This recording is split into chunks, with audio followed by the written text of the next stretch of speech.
Hello everyone, আমি সুমি। আপনারা দেখছেন সুমিস কুকিং ডায়েরি।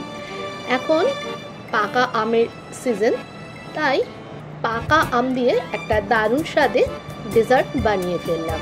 সত্যি খেতে খুবই সুন্দর হয়েছিল, কিন্তু একদম কম পরিশ্রমে।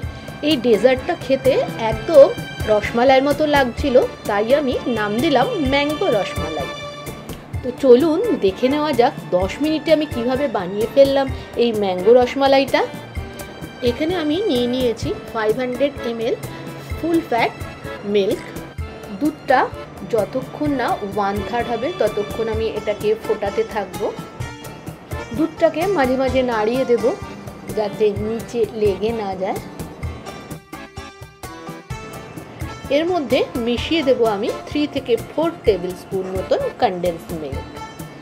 কনডেন্স মিল্কটা দিয়ে ভালো করে নাড়িয়ে দিতে হবে। এবার দুধটা ঘন হওয়া পর্যন্ত এটাকে আস্তে আস্তে করে ফোটাতে হবে।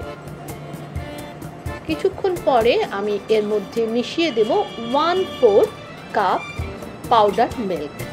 পাউডার মিল্কটা একসাথে মেশাবো না, অল্প অল্প করে পাউডার মিল্কটা মেশাবো।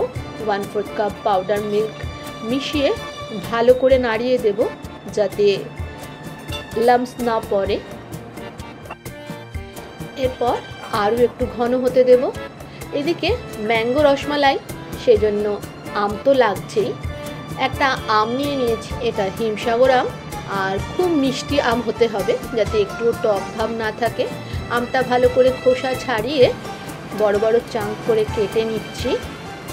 নিয়ে এবার একটা কাঁটা চামচ দিয়ে ভালো করে এটাকে ম্যাশ করে নেব। আমি এটা পাল্প বানাবো, একদম পিউরি বানাবো না, কারণ যখন খাবো যাতে আমের পাল্পগুলো একটু একটু মুখে পড়ে।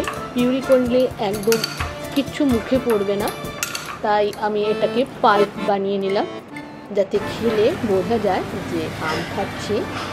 এদিকে দুধটা বেশ ঘন হয়ে গেছে।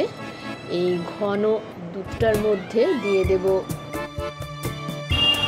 1.5 টেবিল স্পুন চিনি, দিয়ে ভালো করে আর একটু নাড়িয়ে নেব। চিনিটা যতক্ষণ না মেল্ট হয়ে যাচ্ছে। এদিকে আরেকটা কড়াইতে আমি নিয়ে নেব 1 টেবিল স্পুন ঘি। এবার এর মধ্যে দিয়ে দেব 1 কাপ মাখানা, দিয়ে ভালো করে রোস্ট করব যতক্ষণ না মাখানাগুলো একদম ক্রিস্পি হয়ে যাচ্ছে।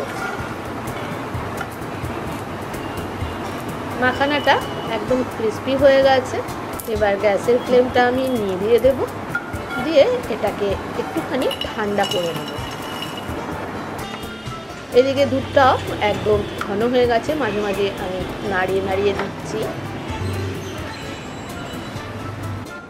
এরপর এই ঘন দুধটার মধ্যে দিয়ে দেব এই মাখনাগুলো, দিয়ে কিছুক্ষণ নাড়াচাড়া করে নেব।